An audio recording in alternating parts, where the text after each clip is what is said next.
During a family vacation paid by old money, my father-in-law toasted, "Some people are born to build, some are born to support." I laughed along. I waited 30 years slowly weaving a legal web so complex they never saw it closing. When I triggered the collapse, their bloodline lost mansions, titles, and political influence, all in a single brutal fiscal quarter. Their great-grandchildren now have to list unknown under family heritage on legal forms, while entire streets and libraries are named after me. I didn't grow up with money. We lived in a part of South San Antonio where the ice cream truck didn't even bother coming down the block.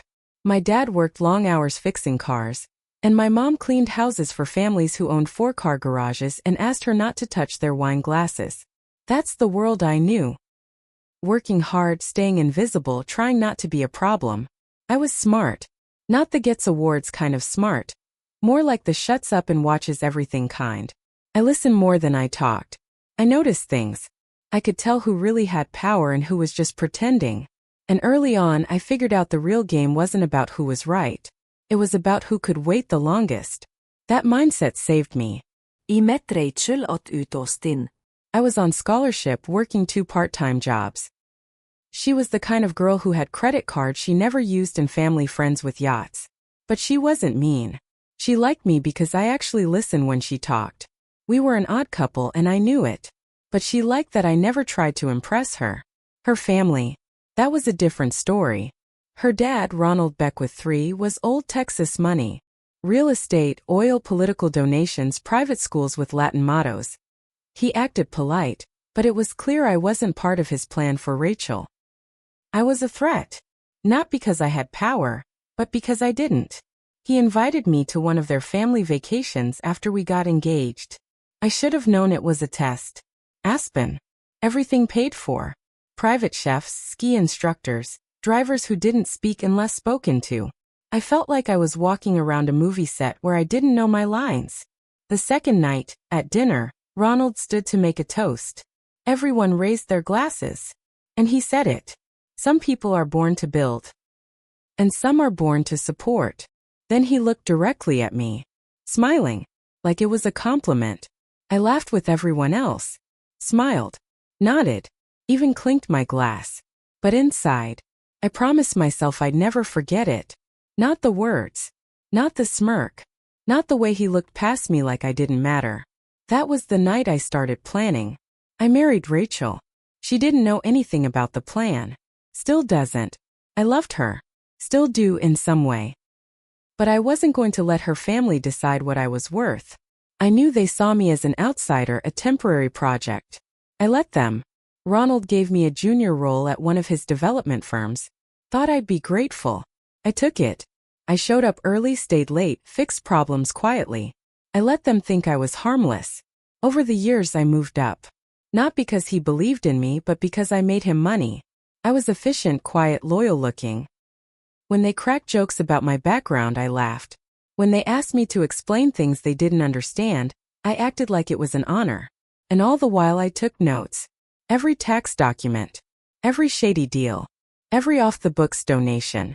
I kept copies. Not on work computers. On private drives in safe places. I tracked who owed who favors, which companies were over-leveraged, which foundations were fake fronts. It was like watching a tree rot from the inside. But they were too proud to notice the cracks. And I was too patient to rush. I built my own companies. Quietly. Nothing flashy. Mostly back-end logistics, fulfillment contracts, management consulting. I hired the best people I could find and paid them well. I made sure none of them knew each other. Everything compartmentalized. I used shell companies. Offshore accounts. I worked with lawyers who didn't ask questions. Every deal was boring on the surface but had a strategic purpose. I started buying up debts, land, even pieces of their suppliers. I never used my own name. I used trusts, other people's names, dummy corporations. By the time I turned 40, I was richer than Ronald on paper, and he didn't even know it. And I still kept going to the family holidays, still wore the cheap smile, still let him make his little toasts. I waited. He turned 73. Big birthday bash in Jackson Hole. Everyone was there. Politicians, CEOs, family friends with fake laughs and perfect teeth.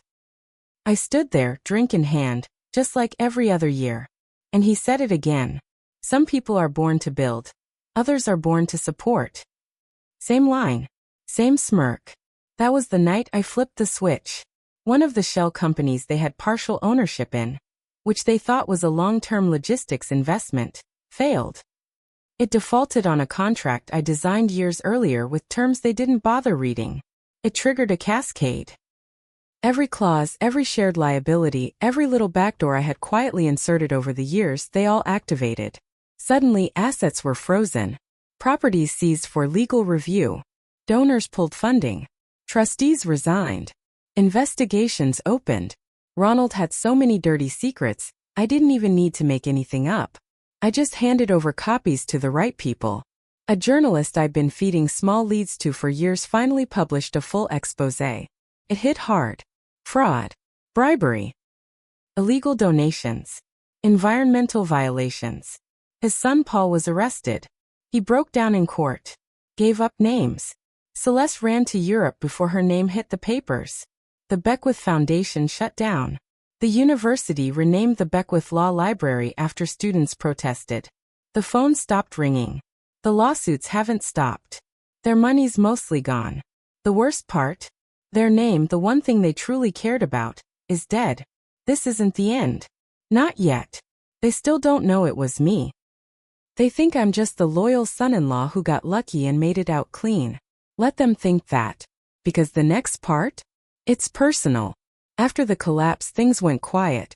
Too quiet. No more dinners. No birthday cards. No Christmas gifts from the Beckwith family. Rachel stopped hearing from most of her cousins. She kept saying things like, they just need time. Or this will blow over. It didn't blow over. It sank. Hard. Ronald's name was a virus. And people started treating it like one. His country club membership expired. His face was removed from a hospital's fundraising wall. His old political friends vanished. You could actually see it in his eyes, the realization, the anger, the helplessness. I didn't show it, but I enjoyed watching that happen. Then came the part one didn't expect. They fought back. Even though most of their legal protection was shattered, Ronald had an old friend in Washington, Senator Mark Landry. That man owed him favors from 30 years back, favors involving elections and secret donations no one could prove anymore. I underestimated that connection. Landry started blocking the investigations. He began talking on cable news about smear campaigns against successful American families. Suddenly things started stalling.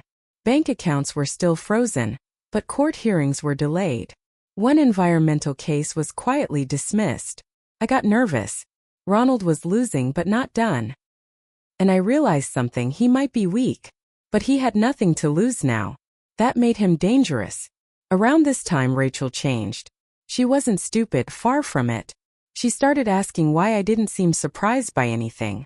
Why I was never shocked when another news story dropped. Why I always had answers. Calm ones. One night she looked at me and asked, "Did you know this was going to happen?" I didn't lie. But I didn't tell the whole truth either. I said, I knew they were reckless. It was only a matter of time. She didn't believe me. Not fully. That was when I realized I'd hurt her too. And I wasn't sure if I cared anymore. Then came the next twist. A quiet civil suit filed in a small court in Oklahoma under a shell company name. They accused me of insider trading, breach of fiduciary duty, and fraud. The name on the lawsuit was a company Ronald used to hide land he acquired illegally back in the 90s. I recognized it because I created the accounting system for it. This was their attempt to frame me, to pull me down with them. And the worst part? They had fake evidence. Someone, probably Paul, forged signatures, copied old contracts, and made it look like I had been skimming money. The goal wasn't to win. It was to slow me down, to force me to defend myself. To drain me. It worked for a while. I had to divert my legal team, dig back through years of financial trails, delay new projects, keep quiet in public. But I wasn't angry. I was focused. Because now I knew they'd crawl through mud to try and drag me down. So I pushed back harder. Years ago, Ronald set up a private equity fund called Cypress Hollow Partners. He used it to buy out rural land cheap, build and flip to luxury developers. It was where a lot of his early wealth came from. What he didn't know. One of the companies that built infrastructure for Cypress Hollow was sold 5 years ago to one of my trusts. Not directly, not traceably, but legally. So when Cypress Hollow defaulted on a land development loan, I called in the debt and seized the land, all of it, thousands of acres across Texas, Utah, and Arizona. Land Ronald planned to sell to cover mounting legal costs. Gone. And here's the kicker. I donated a large portion of that land to native land trusts and environmental organizations, all with stipulations that made it impossible to sell or develop for 100 years. The rest? I gave to small local towns. 4 parks. Schools. Community centers. Rachel saw it on the news. She didn't say anything. She just stared at me like she was looking at someone she didn't know anymore. She wasn't wrong. Ronald's grandchildren grew up in privilege. Private schools. Travel. Wealth managers. Now they were getting denied credit cards. Rejected from internships. Turned down from Ivy League schools because of public image concerns. They started calling me. Not to yell, but to ask for help. One of them cried on the phone. Told me he couldn't get a passport because his name triggered a federal watch list. I didn't say yes. I didn't say no. I just listened. And I thought about Ronald's toast. Some people are born to build. That line kept playing in my head. Because I wasn't just tearing down a legacy. I was building something else in its place. Something permanent. And I wasn't done yet. At first, I thought the collapse was the finish line. But revenge has layers. And when you pull out the foundation from a house that old, more things fall than you expect. Some of it was intentional. Some of it surprised even me. Like what happened next. One night while going through records with my legal team, the ones helping me fend off the lawsuit Paul filed, we found something strange. A trust registered in Wyoming. Not under Beckwith. Under a made-up surname Hollerman. It was buried behind 5 layers of shell companies. But the real flag? It had payments going out every quarter to someone I'd never heard of, Marjorie Blake. I did some digging. Turns out Marjorie was Ronald's daughter. Not from Celeste. She was born in 1982. Her mother was a campaign staffer who left for health reasons 6 months after Ronald's state senate run. Marjorie never used the Beckwith name. She lived in Montana. Ran a horse rescue. No social media. No press. Nothing about her felt like part of that family, and I admired that. But Ronald had kept her on a payroll all this time. Quietly. No contact. Just money. I tracked her down. Didn't approach her. Just watched from a distance. She had 2 kids. Worked 7 days a week. The place was falling apart. And Ronald? He never visited. Just kept the checks coming. Until now. Those payments were frozen during the collapse. She had no idea why. Or who I was. Meanwhile, Senator Landry, the one Ronald leaned on to block investigations, started getting louder. Too loud. He began pushing a bill that would make certain types of offshore trusts illegal retroactively. The timing wasn't random. He wasn't trying to fix the system. He was trying to scare me. His speeches hinted at new money manipulators. He never said my name, but he didn't need to. I got the message. He was drawing a line. Problem is, he drew it in wet cement. Because remember those land donations I made? A large portion of that land fell into his voting district. I had influence there now. Quietly. So I used it. Through local channels I helped fund a documentary. Not about Landry. About the poisoned communities near Beckwith Land. It aired once on public TV. Then it exploded online. The pressure was immediate. Within 2 weeks, Landry's office was flooded with FOIA requests, calls from reporters, and a group of environmental lawyers asking questions he wasn't ready to answer. He backed off the bill. He's still in office for now, but the leash around Ronald's neck is gone. And I'm holding the scissors. She didn't scream. Didn't accuse. She just packed a bag one day and said, "I don't know who you are anymore." And I think maybe I never did. I didn't stop her. She moved to New York. Teaches now. Changed her last name back. I still send money she never asked, but I do it anyway. Quietly. It hurt more than I thought it would. But I chose this path. And you don't get to complain about the cost when you set the price. 2 weeks ago, a letter came in the mail. Handwritten. I recognized the shaky script immediately. Ronald. It was only 1 page. You played a long game. I didn't think you had it in you. But I see now, you weren't trying to climb the ladder. You were waiting for me to fall off. I hope it was worth it. One day you'll look around and realize you're sitting on a throne of ash. No signature. Just folded paper. I read it twice. Then burned it. Because he still didn't get it. I never wanted a throne. I wanted the world he built. The cruel, careless, inherited world gone. And now it is. Almost. It was from Marjorie, the secret daughter. She had no way of knowing I was connected to the frozen payments. Or so I thought. But she called my office. Somehow got through. All she said was, "You did this, didn't you? And now you're going to ignore the ones he tried to bury." Then she hung up. And I sat there for a long time. Because I didn't plan on that. I planned to erase the Beckwith name. But maybe I had missed something. After Marjorie called, I couldn't stop thinking about her. Not just her kids. That horse rescue. The little piece of life she built away from all of this. She didn't ask for money. Didn't beg. Didn't even try to threaten me. She just asked if I planned to leave her behind in the ruins of a family she never chose. I started to wonder if I was becoming the man I destroyed. So I did something I hadn't done in 30 years. I showed my face. I drove to Montana. No lawyers. No staff. No fake name. The horse rescue was in worse shape than I expected. Fences falling apart. Buckets half empty.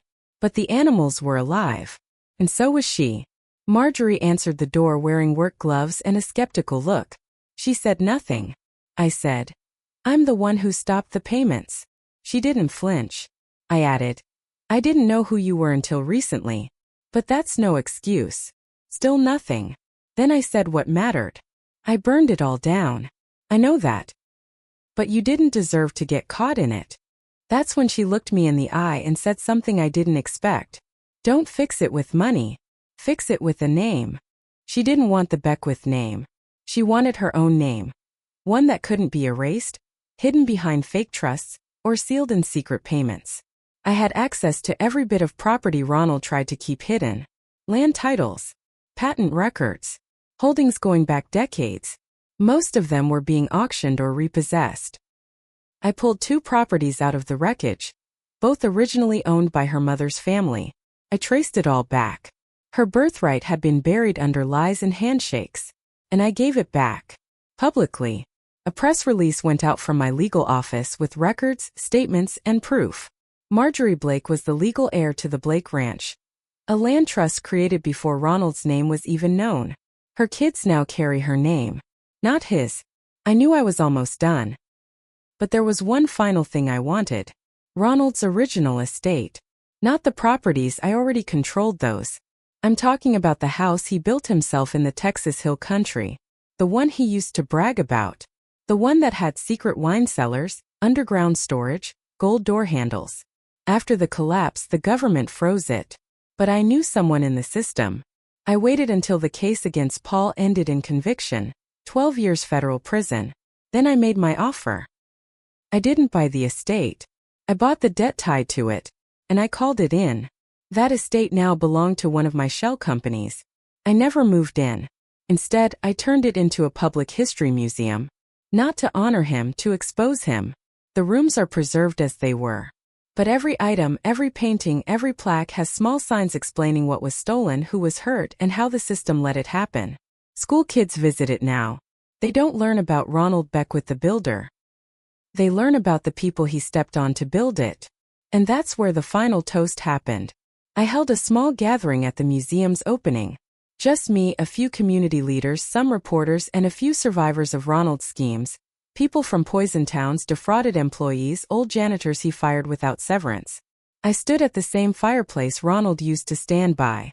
Held a glass of water, not wine, and said, "Some people are born to build. Others are born to burn it all down and start again." And I drank. No applause. Just silence. And that silence felt like peace. You probably want to know if I got away clean. Mostly yes. But here's the truth. I lost Rachel. I lost sleep. I lost years of pretending, of biting my tongue, of being a version of myself I didn't recognize in the mirror half the time. I'm respected now, but I'm also feared. And deep down I know I can't go back to who I was. Not completely. Sometimes when I see pictures of our wedding I wonder if I went too far. But then I remember Ronald's voice in Aspen. That smirk. That laugh. And the way he looked at me like I was dirt in his legacy's boot. And I remember. Dirt is where new things grow. The Beckwith name is no longer on any building, court, charity, or scholarship. Their Wikipedia pages redirect to articles about scandal and corruption. Their children can't use the name to get jobs. Their great-grandchildren will never know the kind of life Ronald thought he secured for them.